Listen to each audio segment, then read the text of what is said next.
മക്കളെ അപ്പൊ നമുക്കും കിട്ടി യൂറോപ്പിലെ തന്നെ ഏറ്റവും ബെസ്റ്റ് സെല്ലിംഗ് മാട്രസ് ആയ Emma mattress. No cost EMI, 100 days free trial, fast and free shipping.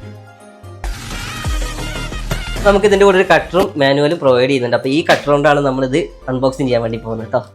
Cut ചെയ്ത് കഴിഞ്ഞാൽ ബെഡ് ഇങ്ങനെ വീർത്തിട്ട് നമുക്ക് കാണാൻ കഴിയും. പിന്നെ ഒരു 4 to 5 hours ഉള്ളിൽ ബെഡ് അതിന്റെ പൂർണ്ണ രൂപത്തിലാവും. അപ്പൊ മക്കളെ ഞാൻ ഈ ഓർഡർ ചെയ്തിട്ടുള്ളത് പ്രീമിയം ആയിട്ടുള്ള എമ്മയുടെ ഹൈബ്രിഡ് മാട്രസ് ആണ് കേട്ടോ. ഇതിന്റെ സൈഡിലായിട്ട് നമുക്കൊരു ഹാൻഡിൽ കാണാൻ കഴിയും കേട്ടോ. അതുകൊണ്ട് നമുക്ക് ഈസി ആയിട്ട് മൂവ് ചെയ്യാനും ഹോൾഡ് ചെയ്യാനും ഒക്കെ പറ്റും. അത് മാത്രമല്ല ഇതിന് 6 layers ഓഫ് കംഫർട്ടും പിന്നെ ഓർത്തോപീഡിക് സപ്പോർട്ടും ഉണ്ട് കേട്ടോ. പിന്നെ ഇതിന്റെ മീഡിയം ഫേം നമ്മുടെ എല്ലാ സ്ലീപ്പിന്റെ പൊസിഷനിലും അടിപൊളിയാണ്. പിന്നെ ഇത് യൂറോപ്പിൽ മാത്രമല്ല കേട്ടോ, വേറെ 33 രാജ്യങ്ങളിലും ബെസ്റ്റ് സെല്ലിംഗ് മാട്രസ് ആണ് കേട്ടോ. പിന്നെ ഇതിന്റെ one of the best feature ആയ മോഷൻ അബ്സോർപ്ഷൻ ടെക്നോളജി അടിപൊളിയാണ് കേട്ടോ. അതായത് നമ്മുടെ ബെഡിൽ എങ്ങനെയൊക്കെ തലകുത്തി പറഞ്ഞാലും നമ്മുടെ തൊട്ടടുത്ത് കിടക്കുന്ന ഒരു ഡിസ്റ്റർബൻസ് ഉണ്ടാവില്ല കേട്ടോ. മക്കളെ ഇപ്പൊ നിങ്ങൾ നല്ലൊരു മാട്രസ് നോക്കുന്ന ആളാണെങ്കിൽ നിങ്ങൾക്ക് എമ്മ മാട്രസ് തന്നെയാണ് കേട്ടോ ബെസ്റ്റ്. 15 വർഷത്തെ വാറന്റി കേട്ടോ എമ്മ കൊടുക്കുന്നത്. സമ്മറിൽ നല്ല എയർ ഫ്ലോയും കൂളിംഗ് സെൻസേഷനും ഇതിനുണ്ട്. അപ്പൊ നമുക്ക് ഇത് എമ്മയുടെ വെബ്സൈറ്റ് വഴി ഓർഡർ ചെയ്യാം കേട്ടോ. ഇവരുടെ വെബ്സൈറ്റ് വഴി ഓർഡർ ചെയ്യണമെങ്കിൽ നമുക്ക് അപ് ടു 55% ഓഫറും കിട്ടും. ഇനി നമ്മുടെ കൂപ്പൺ കോഡ് ഉപയോഗിക്കണമെങ്കിൽ നിങ്ങൾക്ക് അഡീഷണൽ 50% ഓഫും കിട്ടും. അപ്പൊ മക്കളെ സമയം കളയണ്ട, ഇപ്പൊ തന്നെ ഓർഡർ ചെയ്തോളിട്ടാ.